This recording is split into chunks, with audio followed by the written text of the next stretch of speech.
ان الحمد لله نحمده ونستعينه ونستغفره ونعوذ بالله من شرور انفسنا ومن سيئات اعمالنا من يهده الله فلا مضل له ومن يضلل فلا هادي له واشهد ان لا اله الا الله وحده لا شريك له واشهد ان محمدا عبده ورسوله اما بعد فإن خير الحديث كتاب الله وخير الهدي هدي محمد صلى الله عليه وآله وسلم وشر الأمور محدثاتها وكل محدثة بدعة وكل بدعة ضلالة وكل ضلالة في النار. أعوذ بالله السميع العليم من الشيطان الرجيم من همزه ونفخه ونفثه. بسم الله الرحمن الرحيم. رب اشرح لي صدري ويسر لي امري واحلل عقدة من لساني يفقهوا قولي. بسم الله الرحمن الرحيم. ان الله وملائكته يصلون على النبي يا ايها الذين آمنوا صلوا عليه وسلموا تسليما. اللهم صل على محمد وعلى آل محمد كما صليت على إبراهيم وعلى آل إبراهيم إنك حميد مجيد. اللهم بارك على محمد وعلى آل محمد كما باركت على إبراهيم وعلى آل إبراهيم إنك حميد مجيد. اللهم ربنا آتنا في الدنيا حسنة وفي الآخرة حسنة وقنا عذاب النار. ربنا آتنا من لدنك رحمة وهيئ لنا من أمرنا رشدا. لا إله إلا أنت سبحانك إني كنت من الظالمين. حسبنا الله ونعم الوكيل. يا حي يا قيوم برحمتك أستغيث ولا حول ولا قوة إلا بالله العلي العظيم. آمین. الحمدللہ آج 1 مئی 2022 کو سنڈے کے دن قرآن کلاس نمبر 119 میں ہم سورۃ الاعراف کی آیت نمبر 59 سے انشاءاللہ آنورڈ سٹارٹ لیں گے. سورۃ الانعام کے تعارف میں نے قرآن حکیم کی جو آیات کی کیٹیگریز ہیں انہیں ڈسکس کیا تھا شاہ ولی اللہ دہلوی کی کتاب الفوز الکبیر فی اصول التفسیر کے کانٹیکسٹ میں. اس میں بھی میں نے یہ چیز بتائی تھی کہ یہ جو 2 جوڑے ہیں سورۃ الاعراف اور سورۃ الانعام، اس میں سورۃ الاعراف کے اندر التذکیر بایام اللہ کے حوالے سے اللہ تعالیٰ نے ڈسکشن کی ہے. اللہ کی قدرت کے فیصلوں کے بڑے بڑے دن، جن دنوں میں اللہ تعالیٰ نے نبیوں کے ماننے والوں کو نجات دی اور نبیوں کے مخالفین کو، رسولوں کے مخالفین کو تباہ و برباد کر دیا. یہ اللہ تعالیٰ نے ان دنوں کو یادگار دن بنایا ہے. اب وہ انباء الرسل، نبیوں کی جو خبریں ہیں، رسولوں کی خبریں ہیں، ان سے متعلق یہ سارا سلسلہ شروع ہوا. ویسے یہ نبی اور رسول انٹرچینجبل الفاظ ہیں، لیکن اسپیسیفکلی شریعت میں جب کبھی اس کا فرق کرنا ہوتا ہے تو وہ اس اعتبار سے ہوتا ہے، جو مسند احمد میں حدیث ہے کہ اللہ تعالیٰ نے 1,24,000 پیغمبر مبعوث کیے، جن میں سے 315 رسول تھے. یعنی 1,24,000 میں سے صرف 315 رسول ہیں، باقی سب کے سب انبیاء ہیں. انبیاء وہ ہوتے ہیں جو آلریڈی رسولوں کی شریعت جو ہوتی ہے اسے اسٹیبلش کرنے کے لیے آتے ہیں، کوئی نئی شریعت نہیں لے کر آتے. دوسرا فرق یہ ہوتا ہے رسول اور نبی کے اعتبار سے کہ رسول ہمیشہ امتوں کو یہ دھمکی لگاتے ہیں کہ اگر تم ہم پر ایمان نہیں لاؤ گے تو اللہ کا عذاب تم پر آ جائے گا. انبیاء یہ دھمکی نہیں لگاتے، وہ صرف آخرت کے عذاب کی دھمکی لگاتے ہیں. جب رسول آتے ہیں پھر اللہ تعالیٰ کی طرف سے فیصلہ ہو جاتا ہے، رسولوں کو، ان کے ساتھیوں کو بچایا جاتا ہے، مخالفین کو تباہ و برباد کر دیا جاتا ہے. کتب اللہ لأغلبن انا ورسلی، اللہ تعالیٰ نے یہ طے کر دیا ہے اپنی تقدیر میں کہ ضرور بالضرور غالب رہوں گا میں اور میرے رسول. قرآن حکیم میں جن 6 رسولوں کا تفصیل کے ساتھ ذکر ہوا ہے وہ 6 کے 6 کے حالات زندگی اور ان کی قوموں کے ساتھ جو معاملات ہیں وہ اس صورت کے اندر ڈسکس ہوں گے. اس کے علاوہ اور صورتوں میں بھی ڈسکس ہوئے ہیں. ان میں سے 3 رسول وہ ہیں جو پری ابراہیمک ہیں، یعنی ابراہیم علیہ السلام سے پہلے کے. حضرت نوح علیہ السلام، حضرت ہود علیہ السلام اور حضرت صالح علیہ السلام. اور 3 آپ سمجھ لیں پوسٹ ابراہیمک ہیں. ایک تو خیر ابراہیم علیہ السلام کے زمانے کے ہیں، حضرت لوط علیہ السلام، جو حضرت ابراہیم علیہ السلام کے بھتیجے یا بھانجے، یہ رشتہ بھی ان کا اسرائیلی روایتوں میں ملتا ہے، ان کے زمانے میں. اور 2 رسول ہیں جو حضرت ابراہیم علیہ السلام کی اولاد ہی میں ہیں لیکن بعد میں ہوئے ہیں، حضرت شعیب علیہ السلام اور حضرت موسیٰ علیہ السلام. حضرت ہارون علیہ السلام ان کے ساتھ اٹیچ تھے. عیسیٰ علیہ السلام بھی رسول ہیں لیکن ان کے کیس میں اس طرح امت پہ ان کی موجودگی میں کوئی عذاب نہیں آیا. بعد میں یہودیوں پہ عذابوں کی قسطیں مسلسل رہیں جو قیامت تک جاری رہیں گی، اور آخری قسط اس وقت ہوگی جب یہ دجال کے ساتھ مل کر مسلمانوں کے خلاف لڑیں گے. لیکن عیسیٰ علیہ السلام کو اللہ نے زندہ آسمانوں پہ اٹھا لیا. یہ ایک یونیک کیس ہوا ہے، بچا لیا وہاں پہ بھی وقت کے پیغمبر کو. تو یہ سارے رسولوں کا ذکر اب آ رہا ہے. انبیاء صرف دعوت دیتے ہیں. حضرت یوسف علیہ السلام ہے، نبی تھے، آپ کو کہیں ان کی دھمکی دنیا میں عذاب کی نظر نہیں آئے گی. حضرت یحییٰ علیہ السلام نبی تھے، شریعت وہی موسوی چل رہی تھی، آپ کو کہیں عذاب کی دھمکی نظر نہیں آئے گی دنیا میں عذاب کی. ہمارے نبی علیہ السلام بھی رسول تھے، اس لیے آپ کو عذاب کی دھمکیاں مکی قرآن کے اندر نظر آئیں گی. لیکن یہاں صرف صورت مختلف ہو گئی. عذاب قتال کی شکل میں اللہ تعالیٰ نے مسلط کیا، جو سورہ توبہ کی آیت نمبر 14 ہے کہ اللہ تعالیٰ مسلمانوں کی تلواروں کے ذریعے کافروں کو عذاب دے گا. تو وہ غزوہ بدر میں، احد میں، خندق میں، حنین کے اندر، اور پھر قادسیہ اور یرموک میں تو باقی جو اہل الکتاب میں سے تھے جن کی طرف نبی علیہ السلام نے خطوط لکھے، ان پر بھی اللہ تعالیٰ کی طرف سے عذاب استحصال آیا. ہمارے نبی کے کیس میں عذاب کی شکل بھی مختلف تھی، وہ قتال کی شکل میں آیا، اور دعوی نبوت کا معجزہ بھی مختلف قرآن کی شکل میں. اگلے انبیاء کے دعوی نبوت کے معجزات فزیکل فینومینا آف نیچر کو توڑنے والے، قانون قدرت کو توڑنے والے ٹینجیبل معجزات تھے. مردے کا زندہ ہونا، عصا کا اژدہا بن جانا، اس طرح کے معجزات. نبی الاسلام کے بھی کچھ معجزات ہیں، مبارک انگلیوں سے چشموں کا جاری ہونا بخاری مسلم میں، لیکن جو دعوی نبوت کا معجزہ ہے وہ صرف قرآن ہے. تو یہ نبی الاسلام کی 2 خصوصیات ہیں. آپ کا معجزہ بھی الگ، آپ کے کیس میں عذاب استحصال بھی الگ. اب اللہ کا نام لے کر شروع کرتے ہیں. سورۃ الاعراف کی آیت نمبر 59 سے سب سے پہلے نوح علیہ السلام کا ذکر خیر شروع ہو رہا ہے. نوح علیہ السلام کا جو زمانہ ہے حضرت آدم علیہ السلام سے آلموسٹ 2000 سال بعد کا ہے. اب یہ رف سے آئیڈیا ہے، 8 سے آلموسٹ سمجھ لیں 8000 سال پہلے، کوئی ڈیفینیٹ نہیں ہے لیکن ایک اندازہ ہے. اعوذ باللہ من الشیطان الرجیم، بسم اللہ الرحمن الرحیم. سب سے پہلے نوح علیہ السلام کا ذکر خیر ہونے جا رہا ہے. لقد ارسلنا نوحا الی قومہ، بے شک ہم نے بھیجا نوح علیہ السلام کو ان کی قوم کی طرف. یہ آلموسٹ 8 سے 8000 سال پہلے کی بات ہے. رفلی حضرت آدم علیہ السلام کا زمانہ جو ہے وہ 8 سے 10,000 سال پہلے کا ہے. باقی جو ڈھانچے دریافت ہوئے ہیں لاکھوں سال پرانے انسانوں کے، وہ اپنی جگہ ہے. لیکن جو انسان اللہ نے چوز کیا، جس میں اپنی روح پھونکی اور باقی معاملات چلے، وہ حضرت آدم علیہ السلام ہے. اب یہ ایک ٹیکنیکل بحثیں ہیں، سائنٹیفک بحثیں ہیں، یہ آج محل نہیں کہ میں اس کو ڈسکس کروں.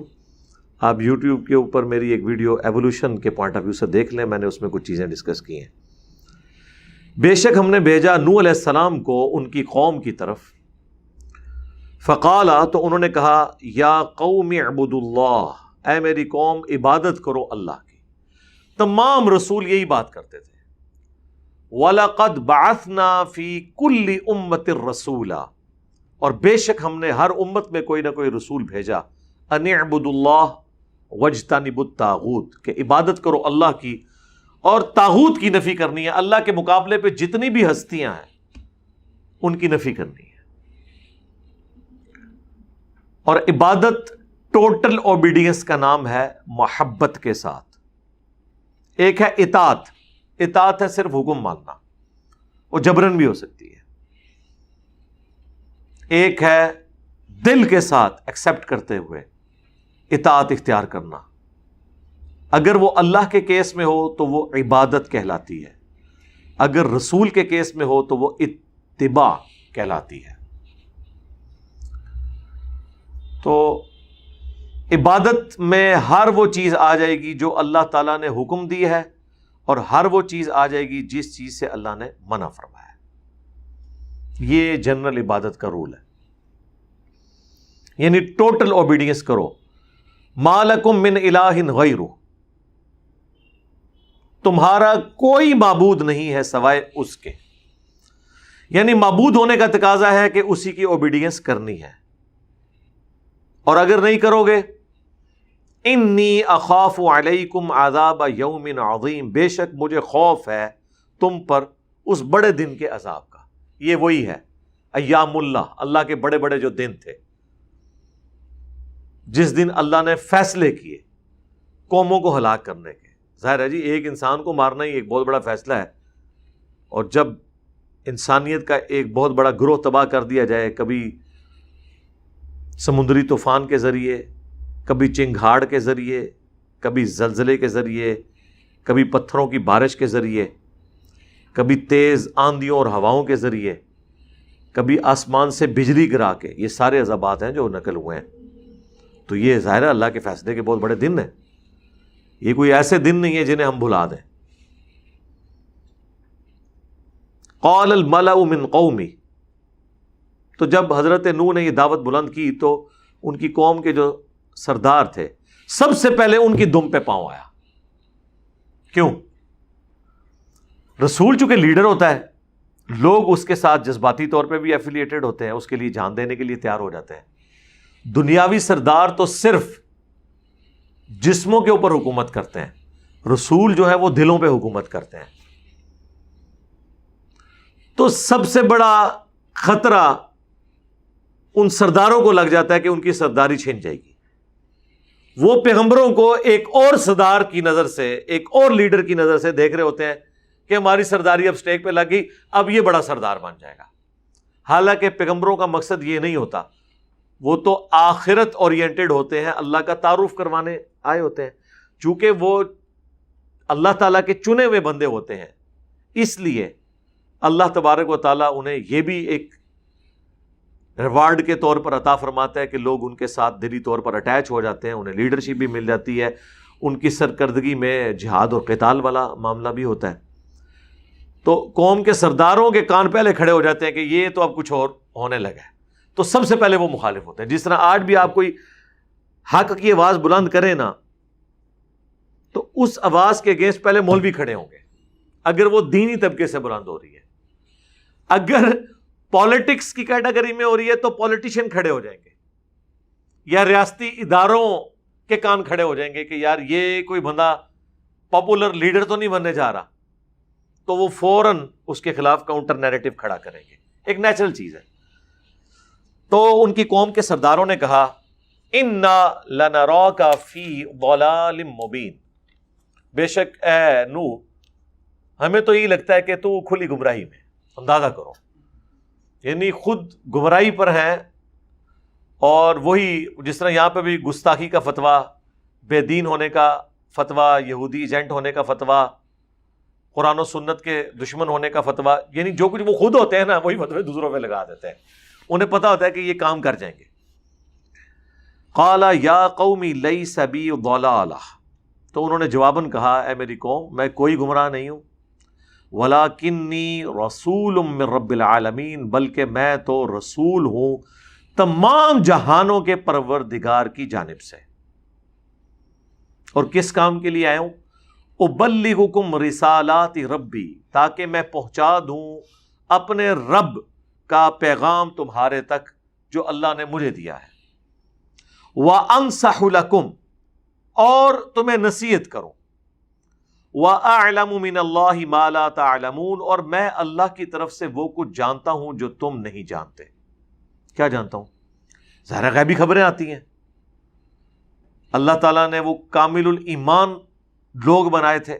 اللہ تعالیٰ انہیں مستقبل میں ہونے والے عذابات دکھا دیتا تھا کہ اگر یہ تمہاری پیروی کر کے تمہارا راستہ اختیار کر کے مجھے راضی نہیں کریں گے تو یہ عذاب ان کا مقدر ہوگا. جس طرح ہمارے نبی علیہ السلام کو جہنم بھی دکھائی گئی، جنت بھی دکھائی گئی، عذاب قبر بھی دکھایا گیا، سب کچھ.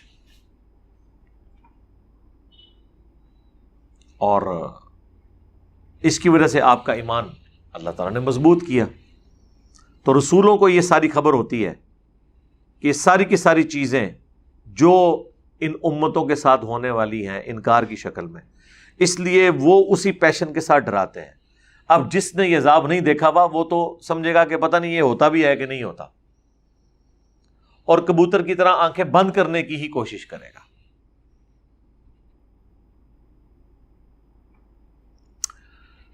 اب عجبتم ان جاءکم ذکر من ربکم، کیا تم اس بات کے اوپر تعجب کر رہے ہو کہ تمہارے رب کے پاس سے تمہاری طرف ایک نصیحت آ گئی ہے، یعنی وقت کا پیغمبر اور اس کے ساتھ نازل ہونے والے صحائف یا کتابیں.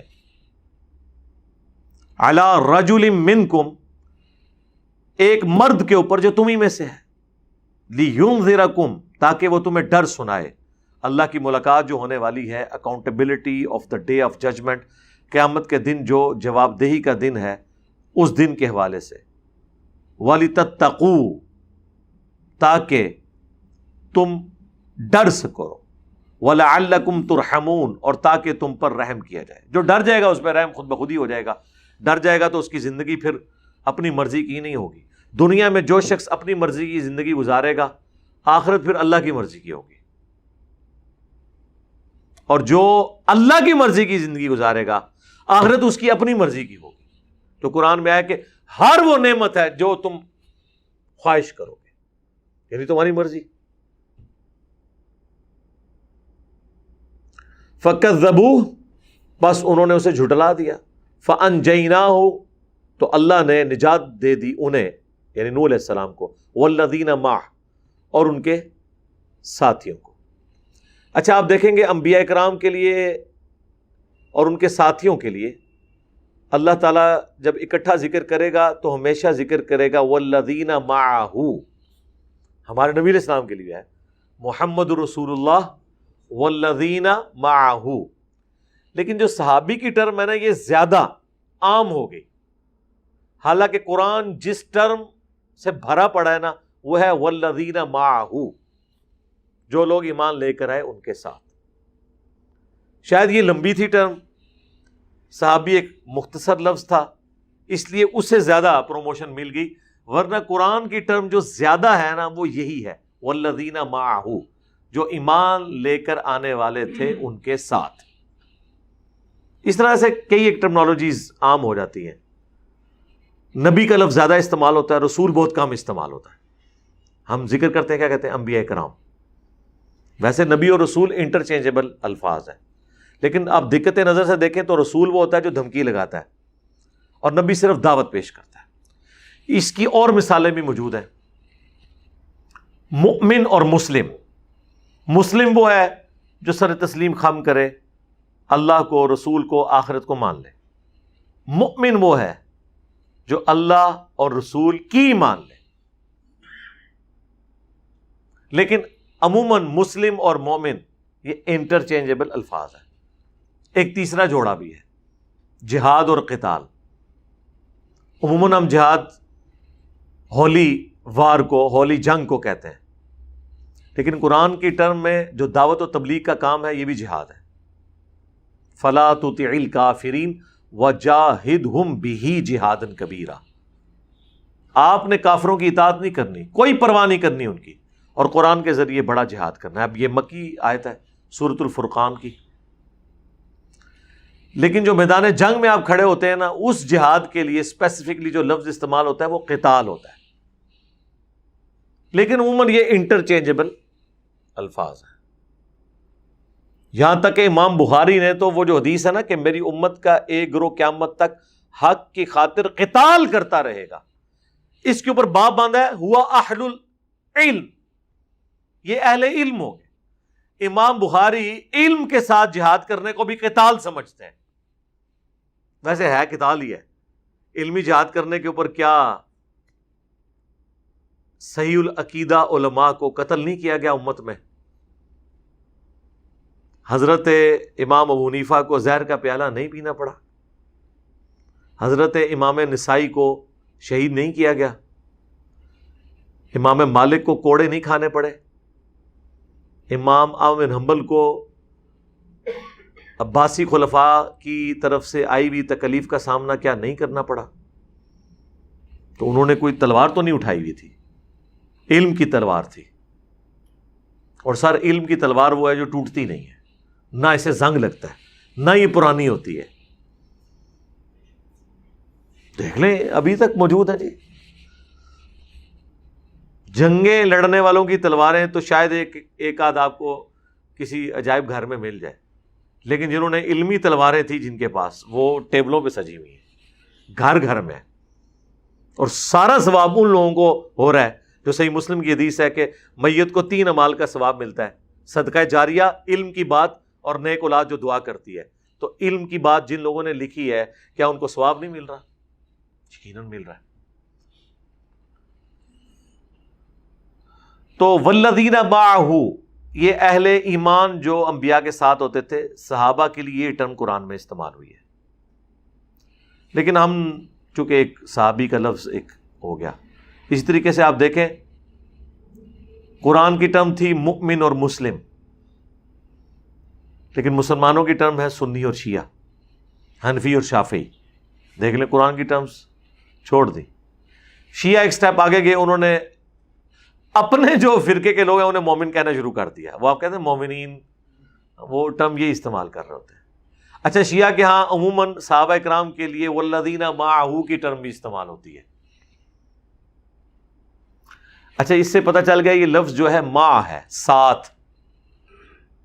اردو میں کہتے ہیں بما اہل و حیال. ہاں ٹھیک ہے.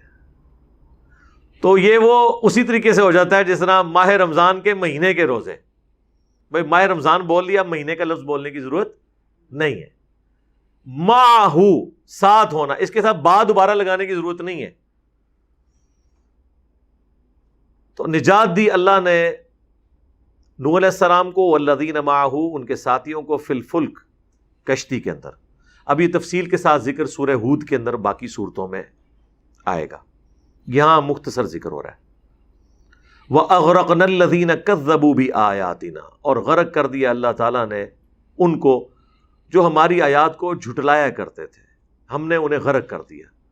إِنَّهُمْ كَانُوا قَوْمًا عَمِينَ، بے شک وہ لوگ ایسے تھے جو اندھے ہو چکے ہوئے تھے. اور یہاں اندھا ہونے سے مراد دل کا اندھا ہونا ہے، روحانیت کی آنکھ بند ہونا ہے. روحانیت یہ صوفیہ والی روحانیت نہیں، اللہ کی شناخت والی. اندھے ہو چکے ہوئے تھے.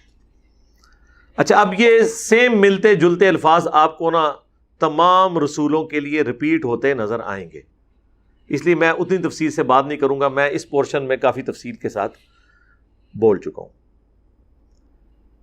اچھا اب آپ سوچیں گے کہ اہل ایمان تو بچا لیے گئے، باقی کافر غرق کر دیے گئے، تو یہ پھر بعد میں کافر کہاں سے دنیا میں آ گئے؟ مومنین کی اولادیں مومنین ہی ہونی چاہیے تھی نا. جب مسلمانوں کو پتہ چل گیا کہ یہ حق ہے اور اپنی آنکھوں سے دیکھ لیا کہ مخالفین غرق ہو گئے، اس کے بعد تو کوئی گنجائش نہیں ہونی چاہیے کہ ان کی اولادیں دوبارہ کافر نکل آئیں. لیکن نہ سر، اتنا آسان معاملہ نہیں ہے. شیطان بھی تو اپنا زور لگا رہا ہے. وقت جب گزرتا ہے نا، آہستہ آہستہ آہستہ دنیا کی محبت کا غلبہ جو اللہ تعالیٰ نے انسان کی انسٹنکٹ میں رکھا ہے، ہمیشہ رہنے کی خواہش، دنیا کی آسائشیں یہ انسان کو آہستہ آہستہ دھکیل دیتی ہیں شیطان کے راستے کی طرف، اور اس کا الٹیمیٹ انجام جو ہے، اور اس کا الٹیمیٹ انجام ڈینائل آف گاڈ ہوتا ہے۔ جو شخص اپنی مرضی کی زندگی گزارنا چاہتا ہے وہ سب سے پہلے کوشش کرے گا کہ کسی طریقے سے خدا کو اپنی زندگی سے نکال دو، تاکہ بار بار یہ جو ایک رکاوٹ بن کے میرے سامنے اللہ آ جاتا ہے کہ یہ کرنا ہے یہ نہیں کرنا، تو اس کو تو میں غائب نہیں کر سکتا، کبوتر کی طرح آنکھیں بند کر لوں اور اس حقیقت سے اپنے آپ کو دور کر لوں۔ یہاں سے ڈینائل آف گاڈ، خدا کے انکار کا سلسلہ شروع ہو جاتا ہے۔ اس لیے آپ دیکھیں گے جتنے ڈینائل آف گاڈ کرنے والے لوگ ہیں نا، ان کی آپ کو اپنی پرسنل زندگی کے اندر اخلاقی پستیاں نظر آئیں گی۔ چند ایک معاملات میں آپ کو ٹھیک نظر آئیں گے ڈیلنگ میں، وہ بھی زیادہ تر ہاتھ جو ہے وہاں کے قانون کی حکمرانی کا ہے۔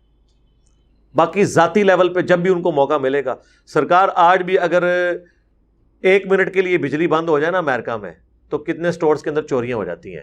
یہاں کہ دن بجلی نہیں آتی ہے اور کوئی چوری نہیں ہوتی، یہ ریلیجن کے غلبے کی وجہ سے ہے، اور وہاں سب کچھ قانون کے غلبے کی وجہ سے۔ بہرحال تو وقت گزرنے کے ساتھ ساتھ مشرکانہ عقائد دنیا کی محبت کی وجہ سے، شیطان کے انفلوئنس کی وجہ سے آنا شروع ہو جاتے ہیں، پھر 2 پارٹیاں بن جاتی ہیں۔ ظاہر ٹکراؤ تو ہوگا، جب سمجھانے والے ہوں گے تو جو لوگ غلط راستے پہ چل رہے ہیں وہ ان کے مخالف کھڑے ہو جائیں گے، پھر پاور گیم شروع ہو جائے گی۔ جیسے ہی غلبہ مل جائے گا نا کافروں کو اور اہل ایمان پس جائیں گے، پھر اللہ تعالیٰ ایک نئے پیغمبر کو بھیج دیتا تھا۔ یہ میں بات کروں ختم نبوت سے پہلے کی۔ اب تو امت کو یہ کام ٹرانسفر ہو گیا، اور وہی ہوا۔ وقت گزرا آلموسٹ 2000 سال کے بعد حضرت نوح علیہ السلام کے، پھر دوبارہ سے 2 پارٹیاں بن گئیں انہی اہل ایمان کی اولادوں میں، ایک اللہ کے ماننے والے، ایک شیطان کے پیروکار۔ تو ضرورت پڑ گئی کہ اہل ایمان کے ایمان کی تقویت کے لیے اور انہیں غلبہ دلانے کے لیے اللہ تعالیٰ اپنا کوئی پیغمبر مبعوث کرے، پلس جو گمراہ لوگ ہیں ان کی ہدایت کے لیے۔ جو کثرت میں ہوتے تھے، اہل ایمان بڑے تھوڑے ہوتے تھے، وہ آتے ہی پیغمبر کو اپنا لیڈر کے طور پہ مان لیتے تھے۔ اسی طریقے سے وہ لوگ جن میں زیادہ خرابیاں نہیں ہوتی تھی وہ حق قبول کر لیتے تھے۔ اب وہ اگلا سلسلہ شروع ہو گیا ہے۔ حضرت نوح علیہ السلام کی اولاد میں ایک بہت ڈومیننٹ پرسنالٹی پیدا ہوئی، ان کا نام عاد تھا۔ انہی کے نام کے اوپر یہ قوم عاد، جس میں شرک کیا عقائد آ گئے، تو اللہ تعالیٰ نے ان کی طرف ہود علیہ السلام کو پیغمبر بنا کے بھیجا۔ وَإِلَىٰ عَادٍ أَخَاهُمْ هُودًا، اور ہم نے قوم عاد کی طرف ان کے بھائیوں میں سے ہود کو بھیجا۔ بھائیوں سے مراد انہی کی اسی قبیلے میں سے، اسی اسپیشی میں سے، تاکہ وہ کوئی ان کو اس طرح ایکسیپٹ نہ کریں کہ یہ کوئی باہر کا آدمی ہے، ورنہ تو ایکسیپٹیبلٹی نہیں ہوگی۔ قال یا قوم اعبدوا اللہ، انہوں نے بھی وہی بات کی نوح علیہ السلام والی، اے میری قوم عبادت کرو اللہ کی، ما لکم من الہ غیرہ، تمہارا کوئی معبود نہیں ہے سوائے اس اکیلے اللہ کے، افلا تتقون، کیا تم ڈرتے نہیں ہو۔ قال الملأ الذین کفروا، پھر آگے جی سردار کھڑے ہو گئے اس قوم کے کفر کرتے ہوئے، من قومہ، ان کی قوم میں سے، انا لنراک فی صفاحۃ وانا لنظنک من الکاذبین، وہ کہنے لگے کہ اے ہود، ہمیں تو لگتا ہے تم بہت نادان ہو، بے وقوف ہو، اور ہمیں تو یہی گمان ہے کہ تم جھوٹے ہو، یا تو تمہیں سمجھ نہیں کسی بات کی، یا تم یہ نعوذ باللہ مکاری کر رہے ہو، تم جھوٹے ہو۔ قال یا قومی لیس بی صفاحۃ، وہ کہنے لگے اے میری قوم، میں کوئی بے وقوف نہیں ہوں۔ اچھا دیکھیں پیغمبر جواب کیا دے رہے ہیں، فتویٰ لگانے کی بجائے کلیریفائی کر رہے ہیں۔ آج آپ کسی عالم سے سیدھا بھی سوال کریں نا 14 ٹیکے لگوانے پڑ جاتے ہیں. کتنے الٹے طریقے سے سوال کر رہے ہیں پیغمبروں سے, اور وہ آگے کلیریفائی کر رہے ہیں کہ بھائی آپ نے ہمیں بیوقوف کہا, ہم بیوقوف نہیں ہیں بھائی.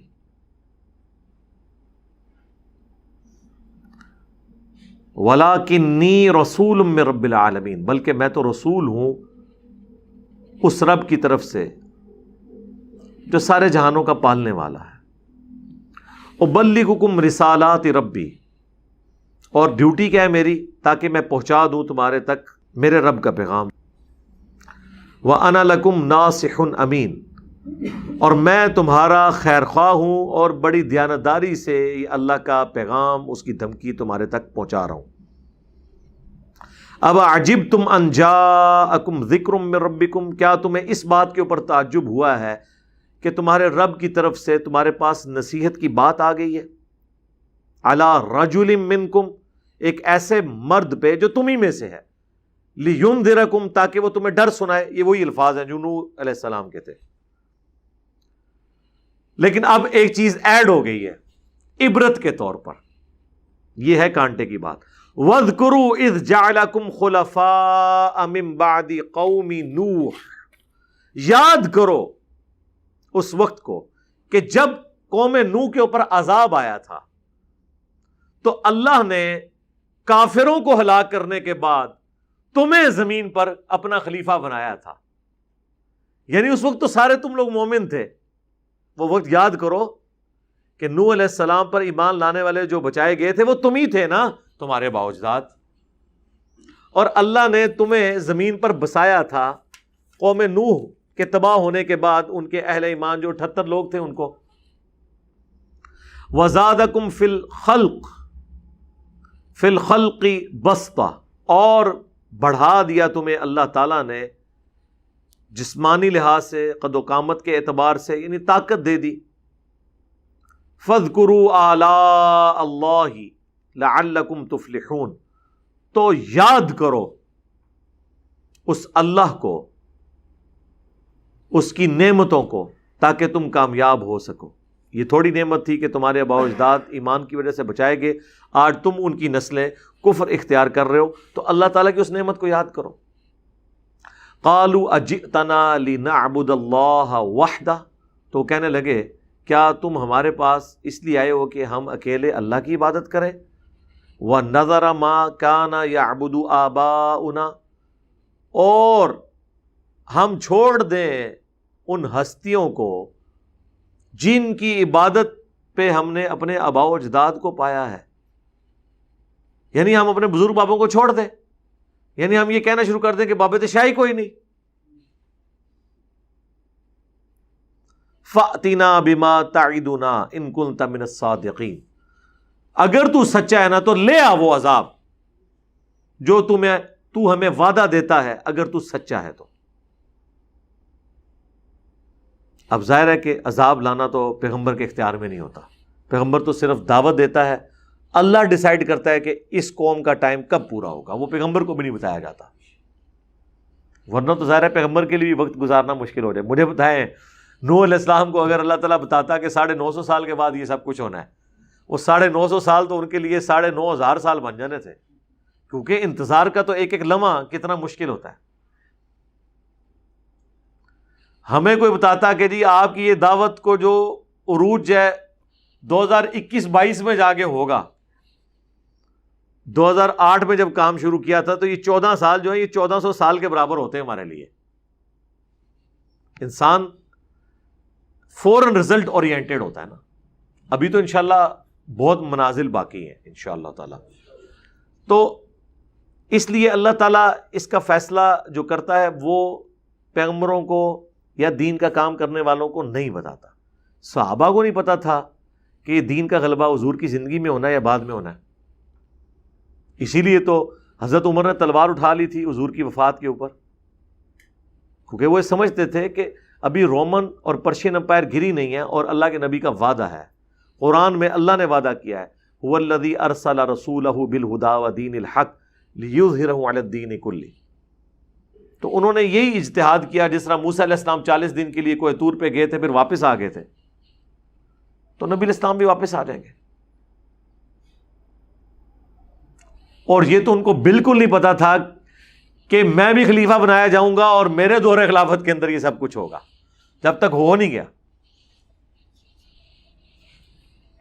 بہرحال اللہ کی حکمت ہے اس کے اندر، ورنہ انسان کے لیے زندگی گزارنی مشکل ہو جائے۔ اب حضرت ہود علیہ السلام نے میٹھی میٹھی دعوت کے بعد بڑے سخت لفظ استعمال کیے۔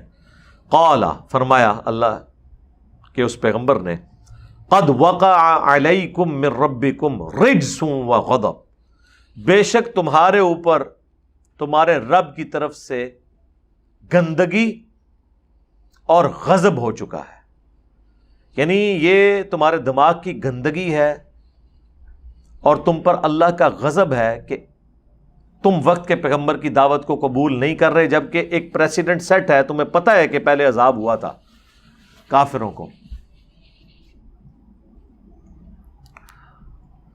اتجادلوننی فی اسماء سمیتموها،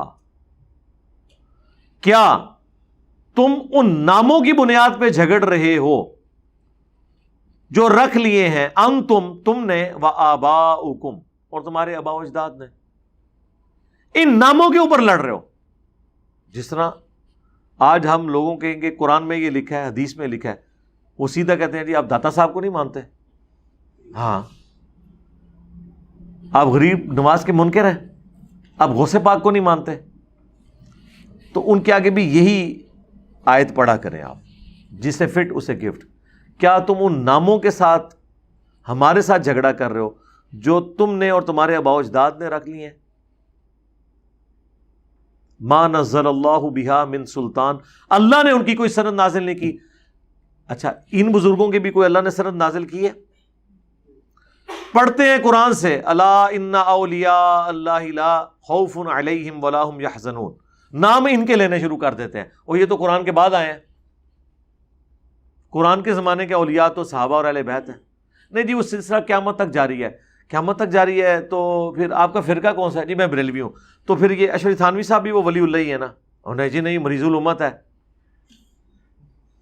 نہیں وہ تو دیوبندی تو اسے حکیم الامت کہتے ہیں، اور جی وہ کہتے ہیں نا، تو کون ہے؟ کہتے ہیں جی احمد بریلوی صاحب، نہیں وہ دیوبندی تو انہیں کہتے ہیں مجدد دین بدعت، اور جی وہ کہتے رہے نا جی ہم تو مانتے ہیں نا جی۔ یعنی بزرگ اپنے اپنے، یہ اولیاء اللہ نہیں ہے، یہ فرقوں کے اولیاء ہیں، یہ صرف اولیاء ہے، یعنی کہ من دون ہی اولیاء، اللہ کے مقابلے پہ جو سورۃ الاعراف کے سٹارٹ میں آیا تھا، من دون ہی اولیاء، اولیاء کا خوب یہاں پہ ذکر ہوگا سورۃ الاعراف میں۔ اللہ نے کوئی ان کی سند نازل نہیں کی۔ فانتظروا، پس انتظار کرو تم، انی معکم من المنتظرین، میں بھی خود انتظار کرنے والا ہوں۔ میں کون سا عبد القادر جیلانی ہوں کہ نگاہ ماروں اور تمہیں بھسم کر دوں، میں تو رسول ہوں۔ یعنی یہ بھی رزلٹ اس میں نکل رہا ہے نا، کہیں گے کتنے لکھے ہے؟ وچ لکھے ہے نا، جس صفحے پہ یہ لکھا ہے کہ عبد القادر جیلانی قبر میں آ جائیں گے فرشتوں سے جھگڑا کرنے، اسی صدر میں یہ بھی لکھا ہوا ہوگا نا۔ جب آپ اس طرح کی ڈاکٹرن کھڑی کریں گے تو ہم پھر اس کے جواب میں یہی بات کریں گے۔ تو میں بھی انتظار کروں گا کہ اللہ فیصلہ کرے۔ اس آیت کا نمبر کیا ہے سورۃ الاعراف میں؟ 71 71B جو میں نے ریکارڈ کرایا تھا نا، اس میں نے یہی آیت پڑھی تھی، اور میں نے اسی آیت کی نسبت اس لیکچر کو دی تھی، انڈیا اور پاکستان کے بزرگوں کی 19 گستاخانہ عبارات کا تحقیقی جائزہ۔ وہ خیر by chance he 71 number lecture تھا، تو میں نے پھر قرآن میں نا اس کی کوئی نسبت تلاش کرنی تھی، تو یہ مجھے پھر نسبت ملی، تو میں نے اس کے سٹارٹ میں بھی یہ آیت پڑھی تھی 71A اور 71B کے، کہ اتجادلوننی فی اسماء سمیتموها انتم وآباؤکم، ان ناموں کے ساتھ تو نہ جھگڑو۔ تو خیر اس کے بعد پھر میں نے آپریشن کیا ان ناموں کا، اور رزلٹ آپ کے سامنے ہے، اللہ کے فضل سے وہ کینسر ختم ہو گیا، اللہ کا شکر ہے۔ فَأَنْجَيْنَاهُ وَالَّذِينَ مَعَهُ، تو نجات دی ہم نے حضرت ہود کو اور ان کے ساتھیوں کو، برحمت منا، اس رحمت سے جو ہماری طرف سے خاص تھی، وَقَطَعْنَا دَابِرَ الَّذِينَ كَذَّبُوا بِآيَاتِنَا، اور کاٹ کے رکھ دی ہم نے جڑ ان لوگوں کی جو ہماری آیات کو جھٹلایا کرتے تھے، وَمَا كَانُوا مُؤْمِنِينَ، اور جو ایمان لانے والے، بات ماننے والے نہیں تھے۔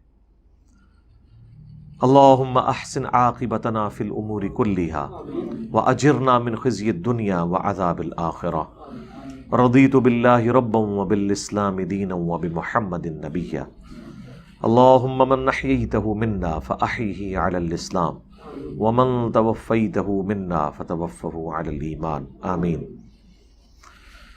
پھر جی حضرت ہود علیہ السلام کے ساتھ اہل ایمان بچ گئے، قوم ہود کے اوپر عذاب آیا، بڑا سخت عذاب آیا، 7 راتیں اور 8 دن تک مسلسل ان پہ آندھی چلتی رہی، کٹے ہوئے کھجور کے تنوں کی طرح وہ گرے پڑے تھے،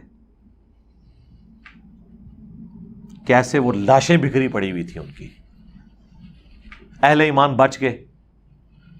اب دنیا میں صرف اہل ایمان ہی ہونے چاہیے تھے، لیکن وہی پھر سائیکل ریپیٹ ہوا۔ تاریخ اپنے آپ کو دہراتی ہے، حق اور باطل کی جنگ کشمکش جاری رہتی ہے۔ پھر اس امت کے اندر وقت گزرنے کے ساتھ ساتھ مشرکانہ اوہام، شرکیہ ایکٹیویٹیز، دنیا کی محبت کے غلبے کی وجہ سے، شیطان کے انفلوئنس کی وجہ سے، نفس کے غلبے کی وجہ سے آنا شروع ہوئی، پھر 2 پارٹیاں بن گئی، اور ادھر بھی کوئی ڈومیننٹ پرسنالٹی تھی، سمود، جن کے نام کے اوپر پھر اس قوم کا نام پڑ گیا۔ وَإِلَىٰ ثَمُودَ أَخَاهُمْ صَالِحًا، اور قوم سمود کی طرف ہم نے انہی میں سے، ان کے بھائیوں میں سے صالح کو بھیجا۔ قَالَ يَا قَوْمِ اعْبُدُوا اللَّهَ، انہوں نے بھی وہی بات کی، اے میری قوم عبادت کرو اللہ کی، مَا لَكُم مِّنْ إِلَٰهٍ غَيْرُهُ، تمہارا کوئی معبود نہیں ہے سوائے اس کے، قَدْ جَاءَتْكُمْ بَيِّنَةٌ مِّن رَبِّكُمْ، بے شک میں تمہارے رب کی طرف سے روشن دلائل لے کر آیا ہوں، اور وہ سب سے بڑی دلیل جو ان کا منہ مانگا معجزہ تھا۔ ہَذِهِ نَاقَةُ اللَّهِ، یہ ہے اللہ کی اونٹنی، لَكُمْ آیہ، جو تمہارے لیے آیا ہے، نشانی ہے، معجزہ ہے۔ فَذَرُوهَا تَأْكُلْ فِي أَرْضِ اللَّهِ، تو اسے چھوڑ دو کہ یہ اللہ کی جو کھیتی ہے اس میں کھاتی پیتی رہے۔ وَلَا تَمَسُّوهَا بِسُوءٍ، اور برائی کے ساتھ اللہ کی اونٹنی کو ہاتھ نہیں لگانا۔ فَيَأْخُذَكُمْ عَذَابٌ أَلِيمٌ، اگر ایسا ہوا تو اللہ کا عذاب تم پر آ جائے گا۔ یہ بھی ان کے لیے آزمائش بن گئی۔ باقی جگہ قرآن میں آتا ہے کہ ایک دن اس اونٹنی کے لیے مقرر تھا، پانی پیتی تھی، سبزہ کھاتی تھی، ان کو خام خواہ یہ ٹینشن پڑ گئی کہ یہ سب کچھ ہی کھا جائے گی۔ بھئی اللہ تعالیٰ نے ذمہ داری لی ہوئی ہے، تو ان میں جو سب سے شکی انسان تھا اس نے اس اونٹنی کو قتل کر دیا، اور اس کی وجہ سے پھر اس قوم کے اوپر عذاب آ گیا۔ وہ آگے تفصیل آئے گی اس میں بھی۔ یہاں پہ مجھے وہ حدیث ضمناً یاد آ گئی، المستدرک للحاکم میں حدیث ہے، سنن نسائی الکبریٰ کا چیپٹر ہے خصائص علی، اس میں بھی ایک سفر کے دوران سیدنا عمار بن یاسر اور مولا علی علیہ السلام ایک جگہ پڑاؤ کیا، سوئے ہوئے تھے مٹی میں، نبی علیہ السلام آئے، دونوں کو اٹھایا، دونوں کے جسموں سے اپنے مبارک ہاتھوں سے مٹی جھاڑی، اور پھر مولا علی سے فرمایا اٹھ ابو تراب۔ یہاں پہ بھی فرمایا اٹھ ابو تراب۔ ایک تو بخاری مسلم کی حدیث ہے نا، جو سیدہ فاطمہ سے اختلاف ہوا تھا اور مسجد میں لیٹ گئے تھے، اور پھر فرمایا کہ میں تم دونوں کو، ہائے ہائے، بلکہ اس میں ایڈ کرتا ہوں میری امت کے تم 2 بہترین افراد کو، میں، کیونکہ اس کے کاؤنٹر میں اللہ کے نبی 2 بدبخت لوگوں کا ذکر کرنے لگے تھے، میں تم دونوں کو انسانی تاریخ کے 2 بڑے بدبختوں کے بارے میں نہ بتا دوں، تم تو 2 خوش بخت ترین لوگ ہو، یہ امپلائڈ ہے اس کے اندر، میں تمہیں 2 بدبخت لوگوں کے بارے میں بتاتا ہوں۔ ان میں سے پہلا شخص وہ تھا جس نے قوم سمود کی اونٹنی کو، صالح علیہ السلام کی اونٹنی کو قتل کر دیا، اور اس کے بعد کیا ہوا؟ اللہ کا عذاب آ گیا۔ اور میری امت کا بدبخت وہ ہے جو اے علی تیرے سر کے خون سے تیری داڑھی کو رنگ دے گا۔ یعنی تیرا جو قاتل ہے عبد الرحمن ابن ملجم، نام دیکھیں عبد الرحمن، کرتوت دیکھیں شیطانوں والے. پھر لوگ کہتے ہیں جی ناموں میں بہت کچھ رکھا ہے. ناموں میں یہ رکھا ہے کہ اس امت کے دو بدبخت ترین لوگ دو بہترین ناموں والے ہیں. صحیح مسلم میں حدیث ہے اللہ کو دو نام بڑے پسند ہیں، عبداللہ اور عبد الرحمن. رئیس المنافقین کون ہے؟ عبداللہ ابن ابی، عبداللہ نام تھا نا. اور مولا علی کا قاتل عبد الرحمن ابن ملجم. وہ تو منافق تھا، یہ مسلمان تھا، خارجی ہو گیا. اور اس پہ پھر میں ایڈ کرتا ہوں کہ جس طرح قوم سمود کی اونٹنی قتل کرنے پر صالح علیہ السلام کی قوم پر عذاب آیا، اس امت نے جب اللہ کی اونٹنی مولا علی کو قتل کیا ہے نا، اس کے بعد یہ عذاب آیا کہ دوبارہ خلافت نصیب نہیں ہوئی. وہ معجزانہ خلافت ہی ہے جو قرب قیامت میں قائم ہوگی. یہ ہم تکلیف آج تک بھگت رہے ہیں. مولا علی ایک آخری کوشش تھے کہ ابو بکر اور عمر کی خلافت رضی اللہ تعالی عنہما وعلیہم السلام اس کو دوبارہ سے ریوائیو کیا جاتا، لیکن اس امت نے ان کا ساتھ نہیں دیا اور دوبارہ سے وہ معاملہ چل نہیں سکا. بہرحال یہاں پر آ جائیں قوم سمود کی اونٹنی کی طرف. وَاذْكُرُوا إِذْ جَعَلَكُمْ خُلَفَاءَ مِن بَعْدِ عَاد، یاد کرو جب اللہ نے تمہیں جانشین بنایا تھا عاد کے بعد. وہی بات دیکھ لیں، ہسٹری بار بار ریپیٹ ہو رہی ہے. پاکستان میں بھی میں پولیٹیکل لیڈرز کو کہتا ہوں کہ یار اگر تم ہسٹری دیکھو نا، بار بار ریپیٹ ہو رہا ہے وہی کچھ، پھر بھی یہ اپنی حرکتوں سے باز نہیں آتے. یہ کہتے ہیں ہمارے ساتھ یہ نہیں ہوگا.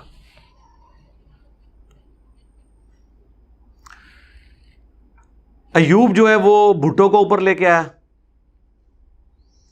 ایوب کے ساتھ جو کچھ ہوئی وہ کروانے والا بھٹو تھا. بھٹو ضیاء الحق کو اوپر لے کے آیا. بھٹو کے ساتھ جو کچھ ہوا وہ کروانے والا ضیاء الحق تھا. مشرف کو کون اوپر لے کے آیا؟ نواز شریف. نواز شریف کے ساتھ جو کچھ ہوا اسی نے کیا. اس کے بعد دوبارہ نواز شریف کے ساتھ جو کچھ ہوا انہی کے ذریعے ہوا، اور عمران خان صاحب کے ساتھ جو کچھ ہوا وہ انہی کے ذریعے ہوا. دیکھ لیں یہ ایپیسوڈ ریپیٹ ہوتے رہتے ہیں، لیکن لوگ تاریخ سے سبق نہیں سیکھتے. لوگ سمجھتے ہیں کہ ہمارے ساتھ یہ کچھ نہیں ہوگا. مجھے وہ ضمن یاد آ گیا، تاریخ الخلفاء میں جلال الدین سیوطی نے نقل کیا ہے، اس کی ہیڈنگ بنائی ہے کوفے کے محل میں سروں کی ترتیب. کوفے کے محل میں سروں کی ترتیب. عبد الملک بن مروان کے سامنے سر کاٹ کر جب رکھا گیا مصعب بن زبیر جو اشرم وشرا عبداللہ ابن زبیر جو حضرت زبیر اشرم وشرا تھے ان کے بھائی، ان کا ایک چھوٹا بھائی تھا، ان کا بیٹا حضرت زبیر کا. تو وہاں ایک شخص کھڑا تھا، وہ تو آپ کو پتہ ہے وہ پرسنل سیکرٹری جو آج کل جس طرح پرائم منسٹر کے ہوتے ہیں، پرائم منسٹر چینج ہوتے رہتے ہیں، کابینہ وہی رہتی ہے، چند ایک لوگ چینج ہوتے ہیں، باقی مالی ہو گئے، دودھ دونے والے ہو گئے، ڈرائیور ہو گئے، وہ کوئی بھی پرائم منسٹر آئے اس کے ساتھ ہوتے ہیں. تو اس نے اس وقت اس کو کہا عبد الملک بن مروان کو کہ میں ایک بات آپ سے کروں، اگر آپ اسے سیریس لے لیں. اس نے کہا کرو. ان کا یہ جس جگہ پہ آپ بیٹھے ہیں نا اور آپ کے سامنے لا کر مصعب بن زبیر کا سر رکھا گیا ہے، کچھ عرصہ پہلے آپ کی سیٹ پہ مصعب بن زبیر بیٹھا تھا اور اس کے سامنے مختار ثقفی کا سر رکھا ہوا تھا، اور اس سے کچھ عرصہ پہلے مختار ثقفی آپ والی سیٹ پہ بیٹھا تھا اور اس کے سامنے عبید اللہ ابن زیاد کا سر رکھا ہوا تھا، اور اس سے کچھ عرصہ پہلے آپ کی سیٹ پہ عبید اللہ ابن زیاد بیٹھا ہوا تھا اور اس کے سامنے حسین ابن علی کا سر رکھا ہوا تھا. جی یہ ترتیب ہے سر، یہ تو بخاری میں آیا ہے نا 3748 حدیث کہ جب عبید اللہ ابن زیاد کے سامنے سر کاٹ کر ایک تشت میں پیش کیا گیا گورنر کوفہ کے سامنے حسین ابن علی کا، کچھ عرصے بعد اسی تشت میں عبید اللہ ابن زیاد کا سر رکھا تھا اور کرسی پہ مختار ثقفی بیٹھا ہوا تھا. کچھ عرصے بعد اس تشت میں اس مختار ثقفی کا سر رکھا ہوا تھا اور کرسی کے اوپر مصعب بن زبیر بیٹھا ہوا تھا. کچھ عرصے بعد اس مصعب بن زبیر کا سر کاٹ کے تشت میں رکھا ہوا تھا، ادھر عبد الملک بن مروان بیٹھا ہوا تھا. جب اس نے سٹوری سنی نا، انہوں نے کہا اٹھو جی تو چکو سارا کچھ، اس نے محل ہی ختم کر دیا. انہوں نے کہا جی بھائی جی تو اسی انہوں شفٹ کرنا ہے، بغداد شفٹ کرو، ٹھیک ہے نا، وہ اپنا جو دارالخلافہ ہے وہ شام شفٹ کرو جی، کوفے تو میں نے رہنا ہی نہیں ہے. انہیں ختم کرتا. بغداد تو پھر عباسیوں نے بنایا تھا، انہوں نے کہا ہم نے شام کو بھی نہیں، دمشق کو بھی نہیں رکھنا. انہوں نے پھر نیا سٹی بغداد. تو اس کے اوپر نا وہ انہوں نے تاریخ الخلفاء میں نا ایڈنگ بنائی ہوئی ہے، کوفے کے محل میں سروں کی ترتیب. ٹھیک ہے، پاکستان کے پرائم منسٹر ہاؤس میں بھی یہ ترتیبیں بنتی ہیں، بعض کے سر کٹے بعض کے نہیں کٹے، بل پوسٹیں سب سے چھینی ہیں. ٹھیک ہے، یہ تاریخ ہے جو اپنے آپ کو ریپیٹ کرتی رہتی ہے. وَاذْكُرُوا إِذْ جَعَلَكُمْ خُلَفَاءَ مِن بَعْدِ عَادٍ، تو یاد کرو جب اللہ نے بنایا تمہیں جانشین قوم عاد کے بعد. وَبَوَّأَكُمْ فِي الْأَرْضِ، اور ٹھکانہ دیا تمہیں زمین میں. تَتَّخِذُونَ مِن سُهُولِهَا قُصُورًا، اور تم میدانی علاقوں میں عالی شان محل بناتے ہو. وَتَنْحِتُونَ الْجِبَالَ بُيُوتًا، اور پہاڑوں کو تراش تراش کر مکانات بناتے ہو. اچھا یہ آج بھی موجود ہے.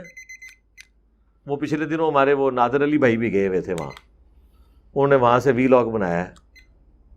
وہ جو بڑے بڑے پہاڑ تراش کے نا، خیر پہلے بھی کافی لوگوں نے بنائی ہوئی ہیں جتنے لوگ وہاں پہ جاتے ہیں. اندر کمرے چھوٹے ہی ہیں، وہ ایک روب کے طور پر وہ بڑے بڑے دروازے ہیں. قرآن حکیم میں زیادہ تر انہی رسولوں کا ذکر ہے جن سے عرب کے لوگ واقف تھے. ایک بس موسیٰ علیہ السلام ہی ہیں جو مصر کی سائڈ کے ہیں، باقی سب عرب کی اس سرزمین کے اندر ہی آتے ہیں جن کا میں نے ذکر کیا. فَاذْكُرُوا آلَاءَ اللَّهِ، تو یاد کرو اللہ کی نشانیوں کو، نعمتوں کو. وَلَا تَعْثَوْا فِي الْأَرْضِ مُفْسِدِينَ، اور زمین میں فساد نہ مچاؤ. قَالَ الْمَلَأُ الَّذِينَ اسْتَكْبَرُوا مِنْ قَوْمِهِ، پھر کہا ان کی قوم کے سرداروں نے جو تکبر کرنے والے تھے. لِلَّذِينَ اسْتُضْعِفُوا، ان لوگوں سے جو کمزور تھے. لِمَنْ آمَنَ مِنْهُمْ، جو ایمان لے آئے. کمزور لوگ تو بیچارے ایمان لے آتے ہیں، وہ تو پیسی رہے ہوتے ہیں، انہیں فرق نہیں پڑتا. اور پسنے والا بندہ گاڈ اورینٹڈ زیادہ ہوتا ہے، کیونکہ اس کو زندگی میں انجوائے کرنے کے لیے کچھ نہیں ہوتا، تو جلدی اللہ کی طرف مائل ہونے والا ہوتا ہے. لمن آمن منہم، جو ان میں ایمان لے کر آئے. اتعلمون ان صالحا مرسل، وہ سردار کہنے لگے تمہیں لگتا ہے کہ یہ رسول ہی ہے صالح جو ہے، من ربی، تمہارے رب کی طرف سے. قالوا انا بما ارسل به مؤمنون، تو انہوں نے کہا بے شک ہم اس پر جسے دے کر انہیں بھیجا گیا ہے ایمان لانے والے ہیں. تو وہ کمزور لوگوں نے جنہیں یہ کمی کمین سمجھتے تھے، انہوں نے کہا جی ہاں ہم مانتے ہیں کہ اللہ کے رسول ہیں. اب ان کے اندر تکبر دیکھیں کہ اچھا تسی مندے ہو، پھر اسی نہیں ماننے لگے. ہاں ہم اس کو مانے کہ تم ہمارے سے بھی سمجھدار نکلے جنہیں ہم کمین سمجھتے تھے. اگر ہم اس پیغمبر کو ہم مان لیں جس کو تم نے مان لیا، تو اس کا تو مطلب یہ ہے کہ ہمارے جو انڈر لوگ تھے وہ ہم سے سمجھدار ہیں کہ ہم سے پہلے ہی اس پیغمبر کو انہوں نے پہچان لیا. تو اس کا حل یہی ہے، کبوتر کی طرح آنکھیں بند کر لو. ہم نہیں پھر مانتے، تم جسے مانو گے نا ہم اسے نہیں مانیں گے. یہاں پہ بھی اگر یہ گستاخی پی ٹی آئی والوں نے کی ہے نا، تو نون لیگ والے کہیں گے گستاخی ہے، پی ٹی آئی والے کہیں گے ہم نہیں مانیں گے. اور وائس ورثہ بھی ہوگا نون لیگ کے کیس میں بھی، یہ وہی کچھ چل رہا ہے. قال الذین استکبروا، تو کہنے لگے وہ لوگ جنہوں نے تکبر کیا تھا، انا بالذی آمنتم بہ کافرون، کہ بے شک پھر ہم تو کفر کرتے ہیں اس کا جس پہ تم کمی کمین لوگ ایمان لے کر آئے ہو. فعقروا الناقہ، تو انہوں نے کاٹ دی کونچیں اس اونٹنی کی، رگیں کاٹ دی. وعتوا، اور انہوں نے سرکشی کی، عن امر ربہم، اپنے رب کے حکم سے. وقالوا یا صالح، اور کہنے لگے اے صالح. ایک تو یہ کام ڈال دیا انہوں نے جو حضرت صالح نے پہلے کہا تھا کہ اگر اونٹنی ماری تو اللہ کا عذاب آئے گا، مارنے کے بعد کہنے لے آیا عذاب. یا صالح ائتنا بما تعدنا ان کنت من المرسلین، لے آ وہ عذاب اے صالح جو تو ہمیں وعدہ دیا کرتا تھا اگر تو رسولوں میں سے، ان کنت من المرسلین، اگر تو رسولوں میں ہے. فاخذتهم الرجفہ، تو انہیں آ لیا زلزلے کے جھٹکوں نے. فاصبحوا فی دارہم جاثمین، تو وہ صبح کے وقت اپنے گھروں کے اندر ہی منہ کے بل لیٹے ہوئے مردہ حالت میں پائے گئے. فتولی عنہم، تو صالح علیہ السلام نے منہ پھیر کر ان کی طرف جب دیکھا، وقال یا قوم، تو بڑی حسرت کے ساتھ کہا اے میری قوم، لقد ابلغتکم رسالۃ، بے شک میں نے تمہارے تک اللہ کا پیغام پہنچا دیا تھا، رسالت ربی، جو میرے رب نے مجھے دیا تھا. ونصحت لکم، اور میں نے تمہاری خیر خواہی کی، نصیحت کی. ولکن لا تحبون الناصحین، لیکن تم ہی نصیحت اور خیر خواہی کرنے والے سے محبت کرنے والے نہیں تھے، خیر خواہی کو تم نے پسند نہیں کیا. تو یہ ان کی حسرت کا اظہار ہے. بیسیکلی ان کو کیا کہنا تھا، وہ اپنے آپ کو تسلی دے رہے تھے اس حوالے سے کہ میں نے تو اپنا پیغام پہنچا دیا. پیغمبر رقیق القلب ہوتے ہیں، جب امتوں پر عذاب آتا ہے نا، یہ چیز بھی ان کو تکلیف دیتی ہے. ان کی کبھی خواہش نہیں ہوتی ہے کہ ان کے مخالفین پہ بھی عذاب آئے. ان کی تو خواہش ہوتی ہے کہ وہ بھی اہل ایمان میں شامل ہو جائیں آخری وقت تک. لیکن جب وہ سرکشی پہ اتر آئے تو پھر ظاہر ہے اللہ کا کوڑا تو پڑتا ہے. ہمارے نبی علیہ السلام کو اللہ تعالیٰ نے قرآن میں جگہ جگہ اس چیز کے اوپر آپ کہہ لیں کہ سختی کے ساتھ فرمایا ہے کہ اپنے آپ کو ہلاک کر لو گے اس غم سے. فَلَعَلَّكَ بَاخِعٌ نَفْسَكَ عَلَىٰ آثَارِهِمْ إِن لَّمْ يُؤْمِنُوا بِهَٰذَا الْحَدِيثِ أَسَفًا، کہ لوگ اس قرآن کے اوپر ایمان نہیں لے کر آ رہے، اس غم میں اپنے آپ کو ہلاک کر لو گے. مَا أَنزَلْنَا عَلَيْكَ الْقُرْآنَ لِتَشْقَىٰ، ہم نے قرآن اس لیے نازل نہیں کیا کہ تمہیں مشقت میں ڈال دیں. إِلَّا تَذْكِرَةً لِمَن يَخْشَىٰ، یہ تو نصیحت ہے اس کے لیے جو ڈر جائے. فَذَكِّرْ بِالْقُرْآنِ مَن يَخَافُ وَعِيدٍ، قرآن سے اسی کو آپ نصیحت کریں جو اللہ کی دھمکی سے ڈرتا ہے. یعنی جو ڈرنا نہیں چاہتا اس کے لیے قرآن میں کوئی ہدایت نہیں ہے. جو ڈرنے والا ہے، ہدایت لینے والا ہے، وہ اس شخص کی مانند ہے جو سویا ہوا ہے، جب پیغمبر اسے جگائے گا وہ جاگ جائے گا. اور جو ہدایت قبول نہیں کرنے والا وہ اس جاگے ہوئے شخص کی مانند ہے جو جان بوجھ کے آنکھیں بند کر کے لیٹا ہوا ہے.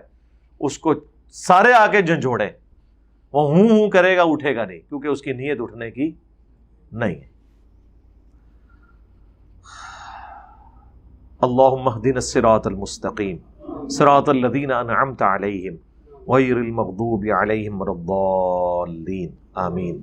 اللہ تعالیٰ سے دعا ہے جو حق بات میں نے کہی اللہ تعالیٰ ہمارے دلوں میں راسخ فرمائے. اگر جذبات میں میرے منہ سے کوئی غلط بات نکل گئی اللہ تعالیٰ ہمارے دلوں سے معاف کر دے.